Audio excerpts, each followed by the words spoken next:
Welcome. In the last lecture, we discussed the synthesis of driving point emittance function using Foster 1 and Foster 2 form.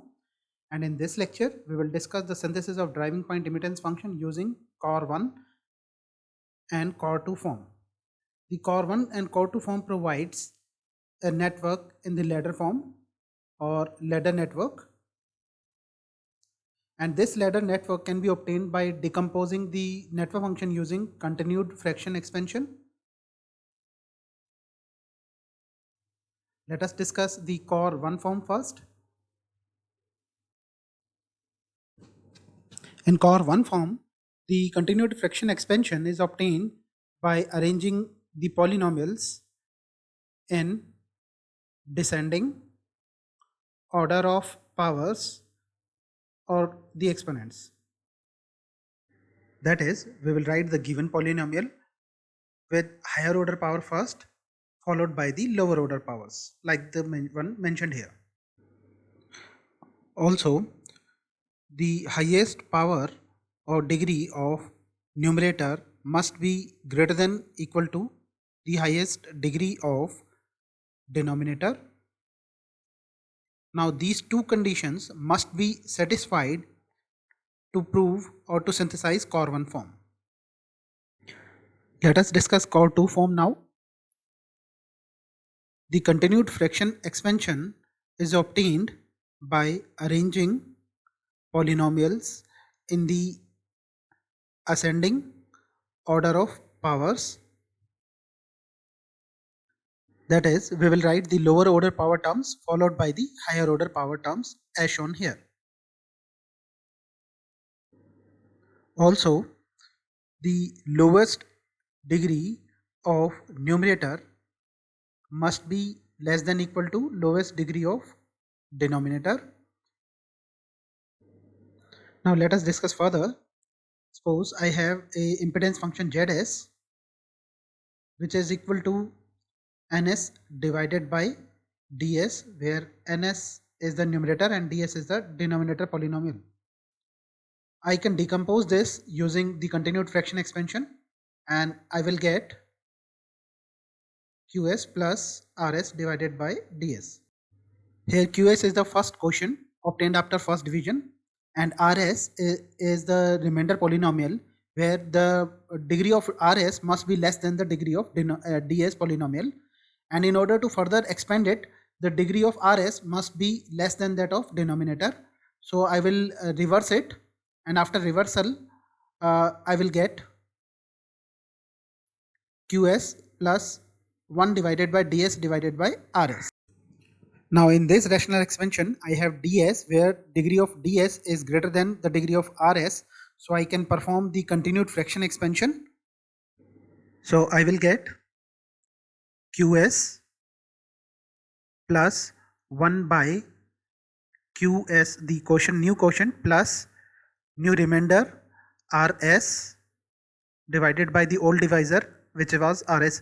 Let me do one thing, I should name Q1 here, R1 here, further this will be Q1, this will be R1, this is Q1, let me name it Q2, Q2 quotient obtained in the second division, and this is the R2 remainder of the second division, and this will be R1. Now this expression I received after the second division, where R2 must have a lower degree than that of R1. So in order to further compute the continued fraction expansion, I need to reverse it.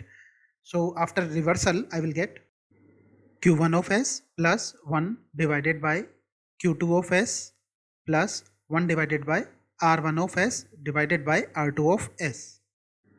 Now further obtaining the continued fraction expansion of this expression, I will get Q1 of s plus 1 divided by Q2 of s plus 1 divided by Q3 of s, new coefficient, plus R3 of s divided by R2 of s, and this will continue till I get the zero remainder. Now this Zs is equal to the summation of two functions. So if it is an impedance function, then these two functions should also be impedance functions. That means to verify the units of impedance function, this must be impedance and this must also be impedance function. Let me name it as Z1 of S and this one as Z1 dash of S. Now these two are obtained after first division. Now these two functions are adding up to produce another impedance function. So that means I can draw a equivalent circuit on the basis of these two functions. The equivalent circuit of these two impedances must be a series circuit because impedances adds up only in the series circuit.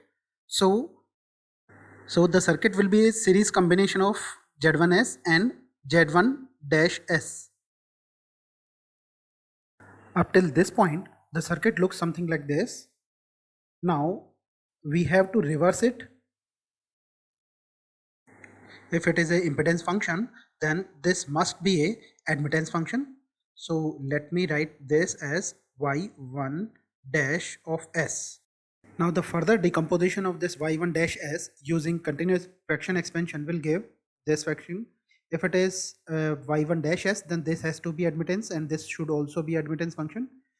Let me write this as y2 s, which is the quotient of the second division, and this to be as y2 dash s. Now y1 dash s is equal to the summation of y2s plus y2 dash s. Two impedances are adding up together to form another impedance, and it happens only if these two are connected in parallel. That means y1 dash is formed by the parallel combination of y2s and y2 dash s. Now it means this z1s can be replaced with y1 dash s, where y1 dash is the parallel combination of y2s and y2 dash s. That means replacing this z2 dash s, rubbing it out, replacing this z2 dash s with parallel combination of y2s and y2 dash s.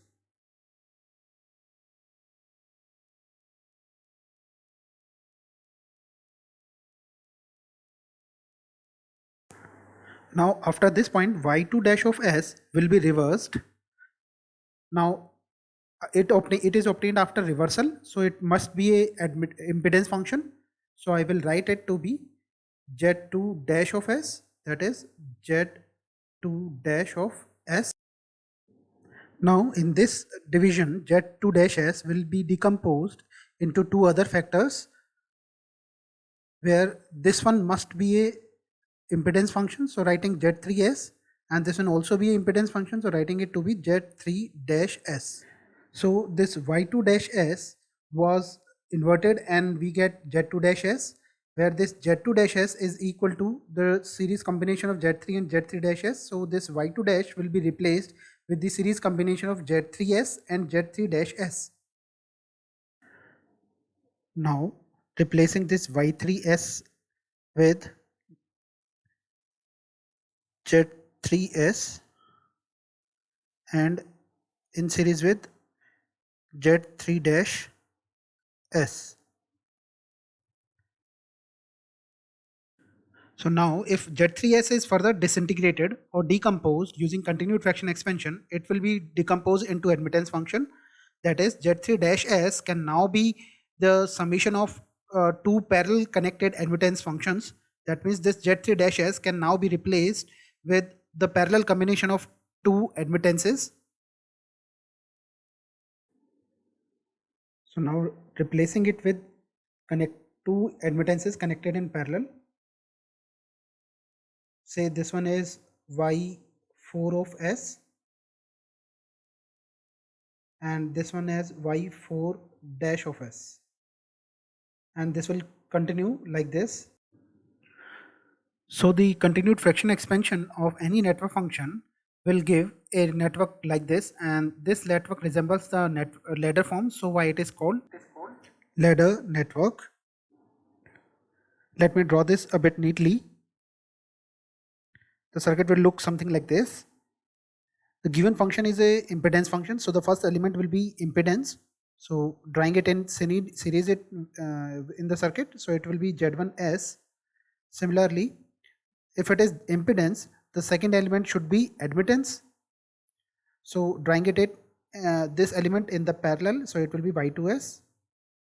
The third element will be impedance function, so drawing it in the series, so it will be z3s. Similarly, it will be y4s, and this will be z5 of s, and so on. We can notice all the impedances are connected in series and all the admittances are connected in parallel. Now, if the given network function would have been a admittance function y of s, then the continued fraction expansion of this would yield y1 of s as the first element, because it is a admittance function. Then the second element would be z2 of s. Similarly, the third element would be y3 of s, and fourth element would be followed as z4 of s. If you notice, all the elements are alternating, that is, after y we are getting a z function, after z we are getting a y function, and after y we are getting a z function again. So in its realization, the first element would be a y element connected in parallel, then a z, and followed by a y element and a z element, and like this. Now this element would be absent because the given network function is a admittance function. This was core 1 form, where the numerator must have higher degree than that of denominator. But in core 2 form, to obtain the continued fraction expansion, the lowest degree of numerator must be less than the lowest degree of denominator. So in core form, to obtain the continued fraction expansion, the denominator must have higher degree than that of numerator. Also, the polynomials must be written in the ascending order of powers. So that's it for this lecture. We'll perform some numericals in the next lecture. Till then, bye bye.